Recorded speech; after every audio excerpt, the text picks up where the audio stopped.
Welcome back again. Still on P3, still on design. I'm being very over the top. I'm being super comprehensive just so that you guys can actually decide and choose the ones that you want.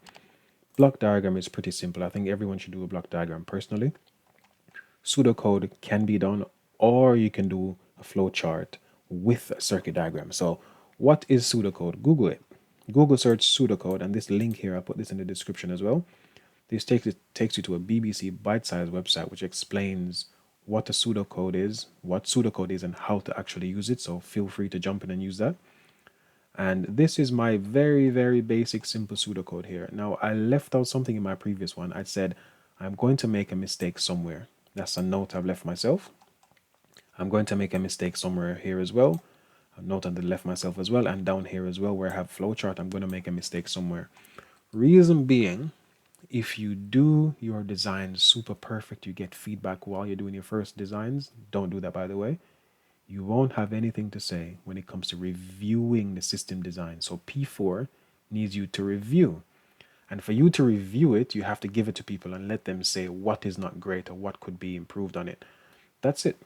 So I would make a simple mistake somewhere, maybe leave an arrow out. Don't make it perfect or else you won't have anything to review. It sounds silly, it sounds weird, but this is how you actually get your marks, and then you explain what needs to be done.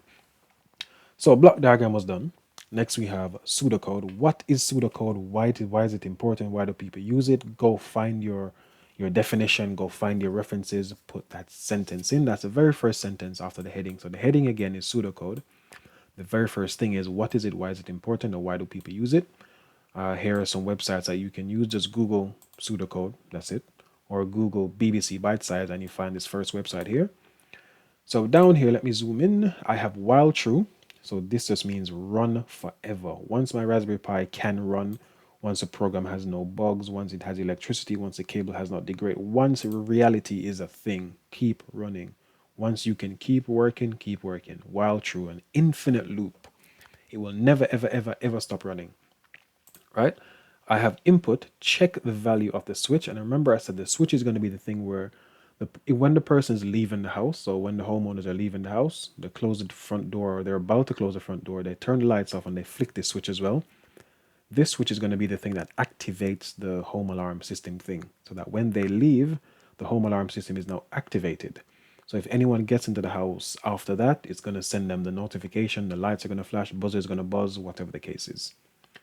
If the switch is 0 or off, return. It says go back to the main loop. So this will just keep checking. So this part will just keep running if the switch is 0 or if the switch is off. Nothing will happen. If the switch, however, is 1 or it's on, it's turned on, input, check the value of the motion sensor. So it's going to go in and check if the motion sensor is a 0 or a 1. If the motion sensor value is 0 or it's off or there's no motion, I left that out. 0 means off, nothing, or no motion. Then return, go back to the main loop again. So it's going to go back to the top and check, is the switch on? Is the switch on? Yes, do this, do that. Fine.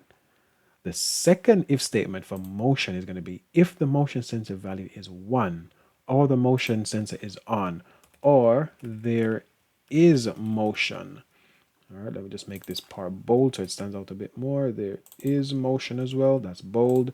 There is motion. Output. The outputs are going to occur now. We're going to flash the LEDs. We're going to alternate them. We haven't decided how we're going to do that yet, but it doesn't really matter. Sound buzzer. So make it go beep, beep, beep, beep, beep.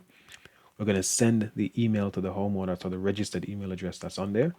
And we're going to also send a text message, whichever way we decided. It doesn't have to be both of these. It could just be one, but that's what we're going to do.